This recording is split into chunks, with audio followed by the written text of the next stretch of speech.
Salut à toutes et à tous et bienvenue dans Culture T, l'instant culture. Toutes les 2 semaines, on va dans une ville, dans un territoire pour y découvrir les artistes et la vie culturelle. Cette semaine, nous sommes à Bordeaux. Tout de suite, le menu, le sommaire de cette émission.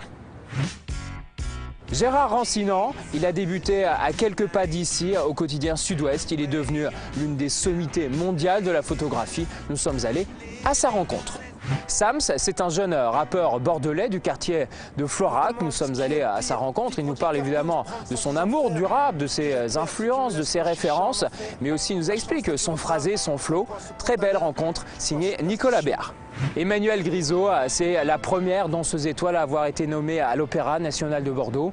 On est allé à sa rencontre, elle nous raconte ses débuts toute petite à l'âge de 6 ans et aujourd'hui sa reconversion après tant d'années données à la danse. Mais tout de suite, c'est l'édito de l'émission, il est signé Éric Corbéran, scénariste de bande dessinée. Il nous parle de la bande dessinée évidemment, mais aussi de l'art et de Bordeaux.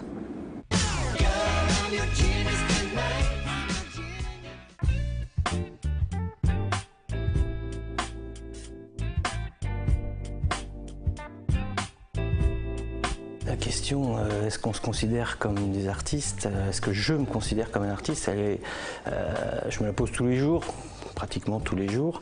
Moi, je pense que j'ai une sensibilité qui fait que j'arrive à appréhender un petit peu la nature humaine, les choses, comment elles se développent.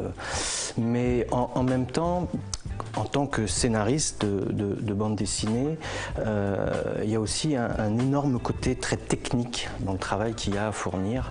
Et je pense que c'est cette association entre ma sensibilité et le côté technique que j'ai développé depuis maintenant plus de 20 ans que je fais ce travail, qui fait de moi non pas un artiste, mais plutôt un producteur au sens de produire quelque chose, produire un scénario en l'occurrence, et producteur aussi au sens producteur de musique, celui qui, non pas le manager du groupe, celui qui fait rentrer l'argent, mais celui qui va essayer de construire le son avec les musiciens. Donc moi, ma position, elle serait celle-là actuellement, c'est-à-dire quelqu'un qui essaye d'écouter ce que le dessinateur a raconté et surtout d'écouter comment il va le raconter. Donc essayer d'être vraiment attentif au style, à la personnalité du dessinateur avec qui je vais travailler. Voilà un petit peu ma définition de ce que je pense un peu être aujourd'hui. Nous sommes désormais au musée d'art contemporain de la ville de Bordeaux où il y a bien longtemps étaient stockées ici les denrées coloniales. Ce sont désormais des artistes contemporains du monde entier qui sont exposés ici, évidemment des photographes parmi eux. Et c'est avec un photographe mondialement connu, Gérard Rancinan, que je vous donne rendez-vous maintenant. Il a fait ses débuts au quotidien Sud-Ouest comme apprenti. Désormais, son talent, ses œuvres sont connues dans le monde entier. Gérard Rancinan vit désormais à côté de Paris. Il nous a ouvert les portes de son atelier. C'est l'incontournable de ce Culture T à Bordeaux.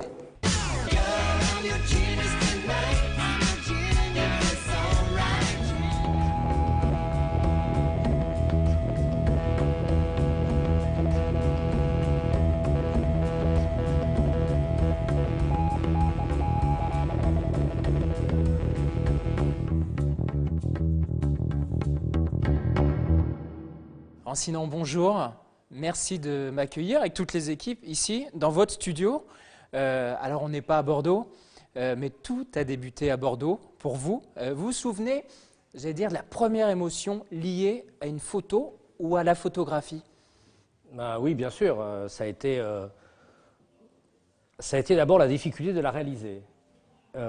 J'ai fait 3 ans d'apprentissage dans un journal de province qui s'appelle Sud-Ouest, bien sûr, à Bordeaux, où j'ai été choyé, gâté par une équipe absolument incroyable, avec des personnages comme Georges Berniard, Vincent Olivard, Michel André, Michel Lacroix, des gens dont je me souviens comme si c'était hier, parce que c'est des gens qui m'ont porté sur leurs épaules comme ça pour me donner la chance de ce que je vis aujourd'hui, en fait. C'est grâce à eux.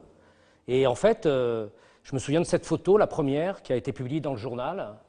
Au bout de 3 ans d'apprentissage, on m'a lâché dans la nature. Le chauffeur de journal à l'époque, les journaux avaient des chauffeurs, donc m'a amené sur un accident de camions sur le Grand Pont de Bordeaux.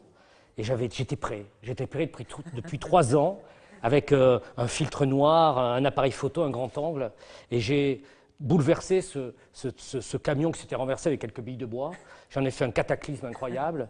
Je me suis roulé par terre, j'ai tout donné. Et Henri Amouroux, qui était le directeur et le patron du journal à l'époque, en a fait 5 colonnes à la une. Et il a dit à tous les journalistes, vous voyez, quand on fait un effort d'un simple fait divers, d'un simple petit accident, on peut en faire quelque chose de... Alors, déjà, tout petit et en débutant, ouais, j'ai eu la grosse tête. C'est vrai?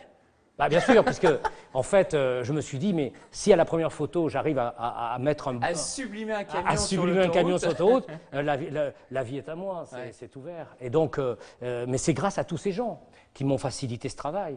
Et en fait, tout était ouvert, mais tout était ouvert poussé par les autres. Jamais tout seul, même si j'étais plein de prétentions, je voulais bouffer le monde et je voulais prendre ça, et ça a créé pas mal de problèmes à Sud-Ouest, puisque j'avais pas assez de place. Jean-François Lemoine, qui était le propriétaire du journal, m'a appelé dans son bureau, m'a dit « Gérard, tu peux pas rester avec nous ». Alors qu'est-ce que j'ai fait? Qu'est-ce que j'ai pas fait? Et en fait, il m'a dit, tu dois aller à Paris, tu dois faire des choses, ou vous devez, parce qu'on ne se tutoyait pas à cette époque-là, vous devez faire ci, vous devez faire là. Et il m'a aidé, il avait appelé Magnum, l'agence de presse, où il avait des amis, pour me faire rentrer à Magnum. Je ne suis pas allé à Magnum, je suis allé à Sigma, qui se créait. Et Sigma m'a donné une chance extraordinaire, c'est d'être ce petit bonhomme qui traverse le monde, qui va d'une guerre à Jeux Olympiques extraordinaires, c'est de rencontrer Carl Lewis et Fidel Castro, c'est de passer du temps avec le pape, et voilà, et je suis devenu ce petit bonhomme que rien n'arrêtait, et puis aujourd'hui, c'est la conséquence de tout ça. Alors, on le voit là-haut, c'est aussi ça, justement, votre travail. Pendant des années, ça a été du terrain, du terrain, du terrain. Vous le disiez, du terrain sans frontières à la fois géographiques et sans frontières humaines. Vous êtes allé à la rencontre à la fois des gens qui ont bouleversé le monde, qui l'ont fait avancer, et puis beaucoup d'inconnus.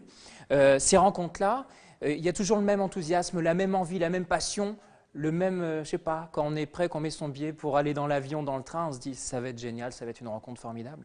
La curiosité est la même. Aujourd'hui, c'est pour ça aussi que mon travail s'est orienté vers autre chose que le monde de la presse. Déjà parce que il faut savoir aussi un peu quitter ce qui vous abandonne. Ça veut dire le fait que la presse n'est plus la même. La presse qui était un journal, qui était une information, est devenue pour la plupart du temps, mais que ce soit les quotidiens comme les hebdomadaires, un produit où on essaye de vendre quelque chose. Voilà. Alors la presse est devenue un show, un spectacle, on le voit à la télévision tous les jours. Donc je me suis dit peut-être qu'il va falloir que je raconte mon histoire autrement. Et me nourrissant de tout ce que j'avais vécu avec curiosité pendant des années, en allant sur le terrain, manger la poussière en Ouganda, avec des gens qui crevaient de faim, faisant des Jeux Olympiques ou des soirées absolument sublimes avec des stars 4 jours après, parce qu'il y avait aussi ça. C'est-à-dire qu'on était dans une époque, quand je travaillais à Sigma, où un photographe était capable de revenir de Kolwezi, où ça pétait de partout. 2 jours après, il faisait une soirée sublime avec des mannequins. Et voilà, c'était la beauté du reporter. Bon, maintenant ça a un peu changé, je pense, et donc il fallait qu'on trouve avec Caroline un autre terrain, un autre support, j'allais dire, pour raconter plus éditorialement notre regard sur notre époque. Alors on va parler justement, on va aller à la rencontre de Caroline, hein, ça fait une 15aine d'années que vous travaillez avec, mais juste pour nos téléspectateurs, vous avez rencontré, on le disait, des personnalités qui ont fait l'histoire de ce monde. Est-ce qu'il y en a qui parfois, évidemment, allaient au-delà du cliché, à la fois du cliché de ce qu'on peut imaginer d'eux et du cliché que vous faisiez? Est-ce qu'il y a eu des rencontres qui vous ont bouleversé? Vous êtes rentré en disant, voilà, je suis autrement, voilà, c'est pas forcément grandi, mais je suis plus le même homme. Oui, alors il y en a eu quelques-unes, mais chaque personnage que j'ai rencontré quand même, que ce soit Fidel Castro, le pape, Yasser Arafat, Mitterrand, bon bref, j'en ai rencontré beaucoup, c'est mon métier, et que j'ai photographié, ça a toujours été des moments formidables. Ça a été des moments formidables parce que je les ai pas forcés à accepter. Ils ont accepté, il y a cette vanité de la photographie, cette responsabilité encore de l'acte photographique. Ils savaient, tous ces gens-là, ces maîtres du monde, entre guillemets, ils savaient qu'une photographie allait les inscrire dans une époque, dans un moment. Fidel Castro sur un rocher en déséquilibre, fixant l'Amérique avec l'orage qui arrive derrière. Je veux dire, ils savaient que cette photo, elle allait faire le tour du monde. Le pape qui embrasse le sol d'une manière très appuyée, qu'il a fait pour cette photo en Afrique. Il savait que cette photo allait... Voilà. Mitterrand qui regarde très très malade, émacié, et à qui je demande de lever la tête et de regarder vers le haut alors qu'il y avait une pendule. Il savait que ce que je lui demandais, puisqu'il m'a fait un clin d'œil, pas tout à fait un clin d'œil, mais un petit hochement de tête pour me dire « Je vois ce que vous voulez faire, monsieur Rancinan ».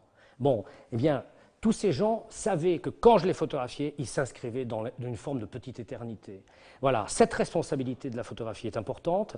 Ça a toujours été des moments importants aussi parce que j'ai toujours déplacé mes personnages, les personnages de leur bureau en extérieur. Je voulais des hommes simples, minuscules sur la planète.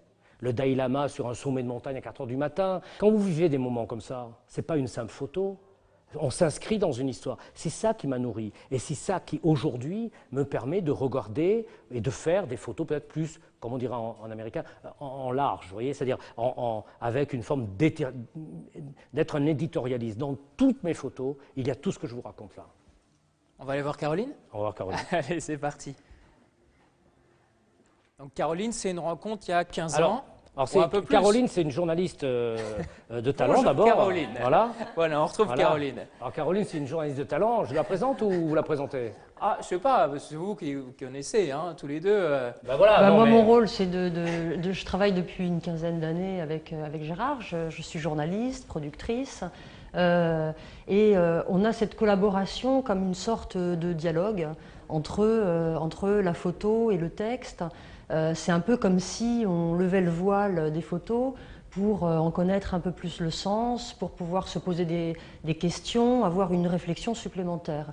Et moi, mon travail intervient là, comme une éditorialiste, où je fais appel aussi à tout un board d'intellectuels qui vient poser leur réflexion sur ce travail. C'est des gens parfois aussi éloignés de notre monde. Ça peut être Axel Kahn ou le cardinal Barbarin. Je viens croiser leurs regards, où l'un me dit que le sens de la vie, c'est nous qui la donnons, comme Axel Kahn, ou le cardinal Barbarin qui me dit ben non, le sens de la vie, il nous est donné, il est inné. Et à partir de ça, on travaille ensemble avec Gérard, ça nous donne des idées de photographie, ça nous permet aussi d'être au plus proche de ce qu'on veut raconter parce que les photos sont pleines de détails et surtout, depuis une dizaine d'années, on fait des grandes mises en scène qui sont des simulacres d'une société. Et cette société, c'est celle qu'on décrypte, c'est celle qu'on observe. Des livres, un DVD qui vient de sortir justement, où on découvre tout votre travail, des expositions dans le monde entier, des ventes aussi en galerie. Est-ce que vous êtes plus inscrit aujourd'hui dans de l'art contemporain ou est-ce qu'il y a toujours ce background génétique qui est juste de la photo pure? Il faut être dans un carcan. Hein. Non, bah, pas du tout. Non, mais vous êtes entre les deux. Non, mais c'est une excellente question. Moi, je veux dire, il n'y a jamais eu de frontière. Une photographie, c'est une photographie. Il n'y a jamais de limite. Il n'y a pas de hiérarchie. Vous donnez jamais de limite. Il y a des limites. Ah si, l'éthique, c'est une limite suprême. Enfin, Caroline, oui. Oui, Non, mais en photo aussi. Mais je veux dire, parce qu'il faut que le message passe. On ne fait pas de la provocation pour provoquer. On parle de frontières de forme, pas de fond. Voilà. Évidemment que dans le fond, il y a des limites. Et pour moi, il n'y a pas de hiérarchie. Je veux dire, un photographe de guerre va raconter notre époque, mais un photographe de mariage va raconter notre époque. Un photographe de Talence, là où je suis né, de mariage, Bernaté, qui est un photographe local, mais il raconte notre époque comme moi je la raconte. Un photographe de guerre ou un photographe israélien ou palestinien qui fait les mariages, les naissances et tout ça, il raconte son époque comme... Il n'y a pas de hiérarchie. Un photographe, c'est un témoin. Un artiste, c'est un témoin. Tous les deux, Caroline, vous écrivez, vous n'avez pas forcément besoin de la photo pour décrire. Non. Et pareil pour Rancinan. Voilà comment finalement l'alchimie se crée entre vous. En tout cas, la photo n'est pas l'illustration du texte et le texte n'est pas la légende de la photo. Il y a ce voyage parallèle, cette conversation permanente depuis 15 ans ininterrompue, où on observe le monde avec des hauts, des bas, des difficultés, des rires, plus souvent qu'autre chose d'ailleurs, tant mieux. Et en même temps, on construit notre vie, on construit notre travail. Et puis ce travail parallèle, cette démarche parallèle nous amène un jour à retrouver dans les livres, dans les expositions, cette proposition de voyage que nous faisons aux visiteurs. Et c'est pour ça qu'on retrouve beaucoup dans mon travail d'œuvres classiques. Pourquoi? Parce que ce n'est pas pour copier simplement les Delacroix, les Géricault ou les Michel-Ange. Je n'ai pas cette prétention. C'est simplement pour dire, pour m'inscrire dans le lien. Je veux dire, l'artiste est un passeur, et depuis qu'il y a eu ces graffitis sur les grottes de Lascaux, aujourd'hui, d'ailleurs on revient à la source. Quand on parle de Banksy, quand on parle de ces graffeurs, on revient aux grottes de Lascaux. La boucle est presque bouclée. Hein. Mais en fait, tout a été inventé, tout a été fait. Donc aujourd'hui, en apprenant mieux le passé, on abordera mieux le futur. C'est mon point de vue en tout cas. Merci Caroline. De rien, merci à vous. Nous, on va finir juste à côté. On découvre toutes les photos ici.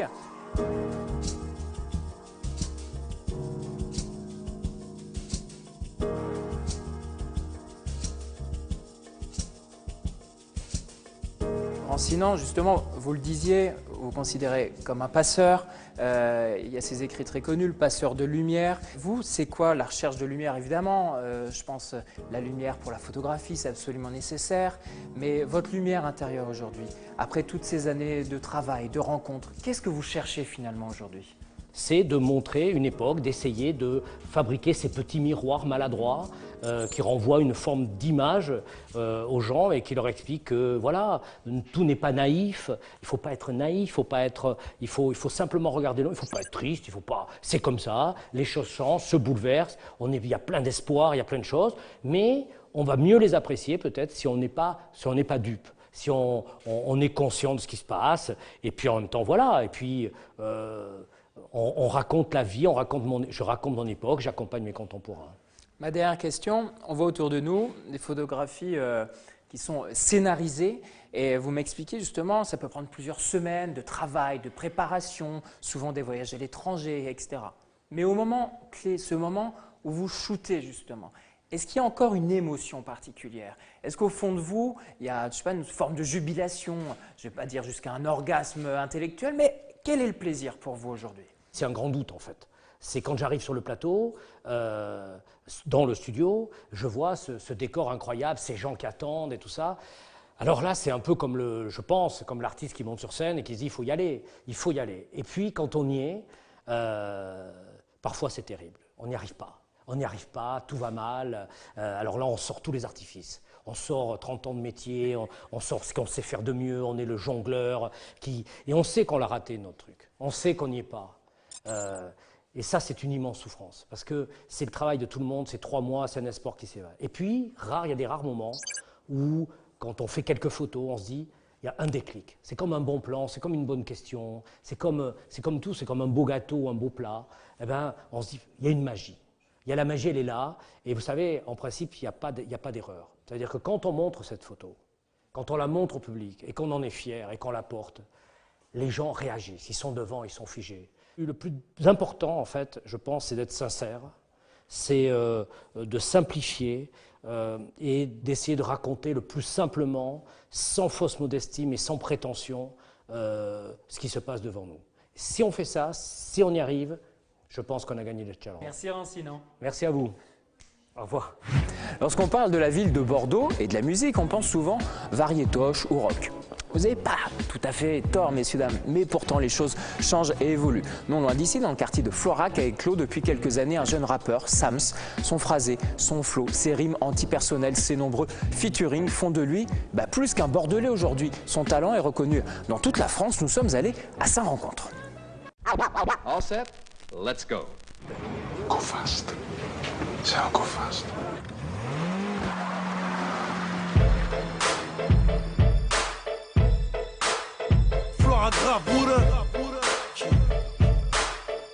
Pour toutes les cités de bar, j'y t'aime pas pour Go Fast, c'est le titre du premier album de Sams et ça pourrait tout aussi bien être la devise de ce Bordelais. car Sams va vite, très vite. Il faut dire que l'enfance du jeune MC est bercée par le hip-hop US des années 90 et par un rap français en plein âge d'or. Alors autant vous dire que ses fondamentaux, il les maîtrise. Tout ce qui est Nas, Jay-Z, l'époque Queensbridge, et aussi l'époque NWA, tout ce qui était Dr. Dre, MC8, Ice Cube, toute cette époque West Coast, en fait on a baigné dedans. Et après actuellement il y a des artistes comme que je respecte beaucoup, qui m'influencent beaucoup, c'est des artistes comme Jay-Z ou même Drake. Après en rap français, tout ce qui est de l'époque Time Bomb, donc Mon Puccino, Lunatic à l'époque, les X-Men, même l'époque marseillaise, FF, Troisième œil, tout ça. Tout ce dont j'ai baigné dans ma génération, quoi. J'ai pris le maximum. C'était vraiment une bonne époque.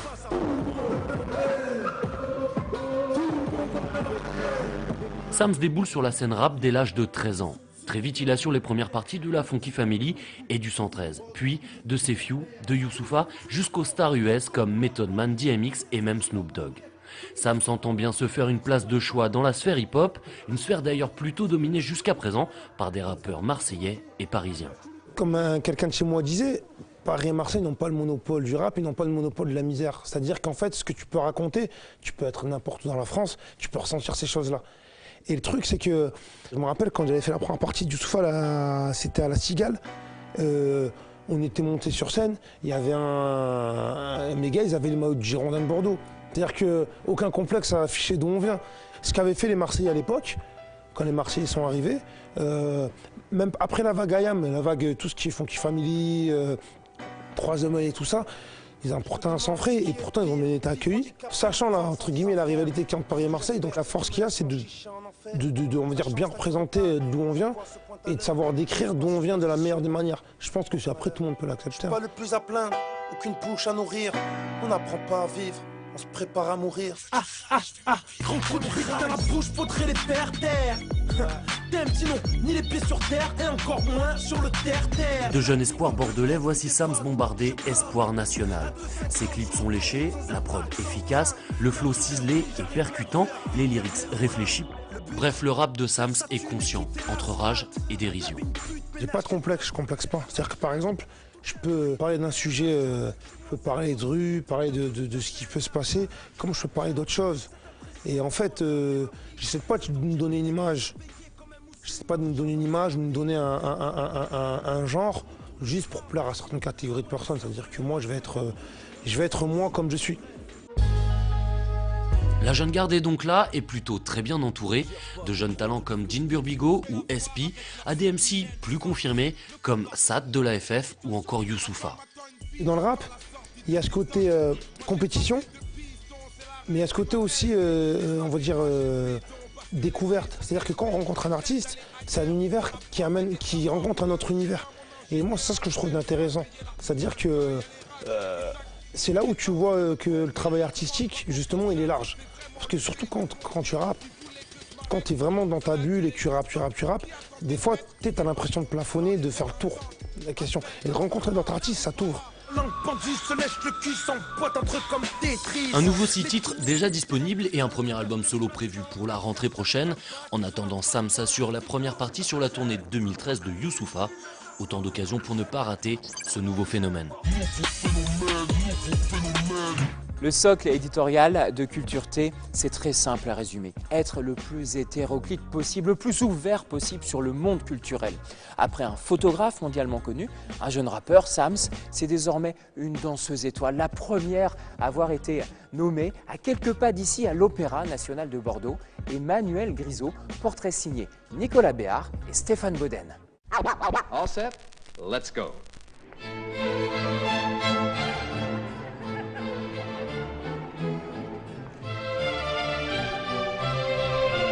Elle aura dansé ici pendant 20 ans. Emmanuel Grisot, danseuse étoile, a interprété sur les planches du Grand Théâtre de Bordeaux les plus grands rôles du répertoire classique. Un rêve que, comme beaucoup de petites filles, elle caressait depuis son plus jeune âge. Mais c'est d'abord à l'Opéra de Bâle et surtout de Düsseldorf qu'elle fait ses débuts et obtient des rôles de premier plan. Grâce à son travail, bien sûr, et peut-être aussi grâce à un petit coup de pouce du destin. La première fois où on m'a fait confiance pour un rôle titre, c'était à Düsseldorf. J'étais à Düsseldorf à cette époque-là, au Deutsche Oper am Rhein, et le directeur de l'époque, Paolo Bortoluzzi, m'a fait danser un rôle principal. C'était le rôle principal des affinités électives d'après Goethe, c'était en ballet classique. Et c'était vraiment lourd comme rôle. Et en plus, j'avais appris le rôle, j'étais pas supposée le danser. Et 2 danseuses se sont blessées, les 2 premières distributions, deuxième distribution. Donc, en 3 jours, j'ai dû vraiment faire mes preuves et sauter sur scène, enfin, dans le personnage. Et c'était magnifique. Ouais. Donc ça, c'était le déclencheur après pour danser de plus en plus de rôles titres, je pense. À Bordeaux, Emmanuelle débute en tant que soliste en 1991. 5 ans plus tard, en 1996, Charles Jude devient directeur du ballet. C'est lui qui la remarque et lui confie le rôle titre dans Gisèle, le rêve de toutes les ballerines.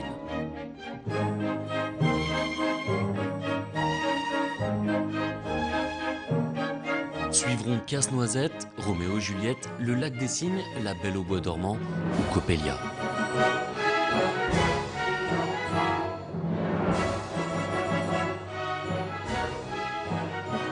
Moi, ce que je voulais, c'était interpréter des personnages, en fait. Un théâtre dansé, quoi. Enfin, faire passer des émotions à un public, moi-même ressentir des émotions, pour les transmettre à un public. Donc, c'est pour ça que je me suis dirigée, oui, vers le répertoire classique et en espérant interpréter les héroïnes dramatiques.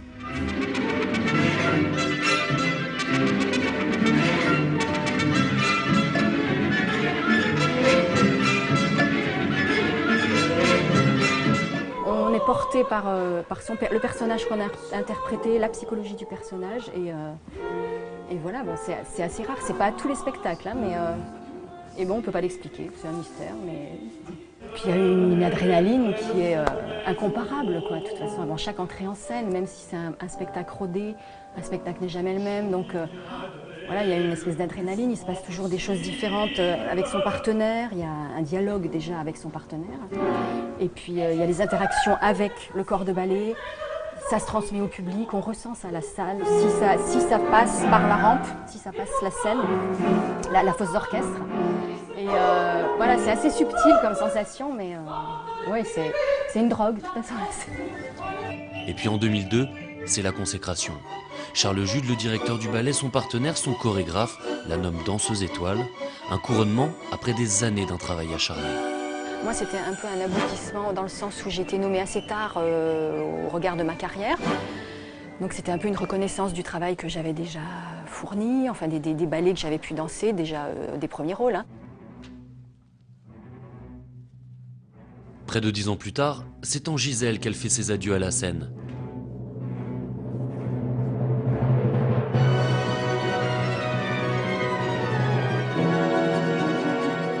D'une époque bien sûr, mais le début d'autre chose aussi, de la chorégraphie et de la mise en scène. Je me suis dit non, c'est pas possible, je peux pas m'arrêter si tôt et en fait ça fait 4 ans que je m'essaye à la chorégraphie, enfin que je chorégraphie et c'est un poste qui me plaît particulièrement parce que c'est une autre manière de créer, c'est un autre dialogue avec les danseurs, c'est un partage avec les danseurs, c'est pareil une interaction, donc la chorégraphie m'intéresse beaucoup, oui. Comme avec son spectacle jeune public, Hansel et Gretel, une adaptation du conte des frères Grimm et une carte blanche chorégraphique offerte par l'Opéra national de Bordeaux l'an dernier. La retraite d'Emmanuel Grisot ne l'éloigne finalement pas beaucoup des planches.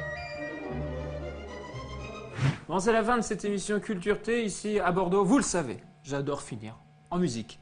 N'est-ce pas, mon cher Eric? Oui, avec plaisir. Ah, puis c'est incroyable parce qu'on ne savait pas cette carrière internationale de guitariste.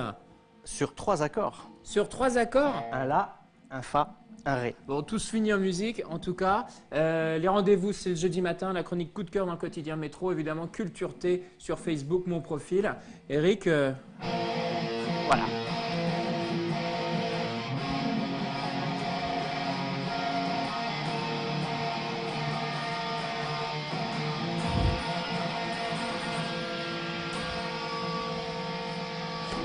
Oh yeah!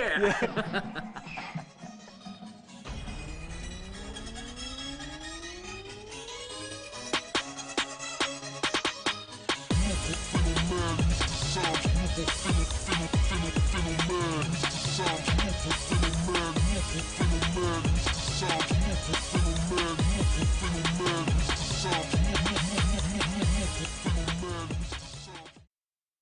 Peu connue du grand public, elle pourrait occuper le poste clé et convoité de maire de Paris.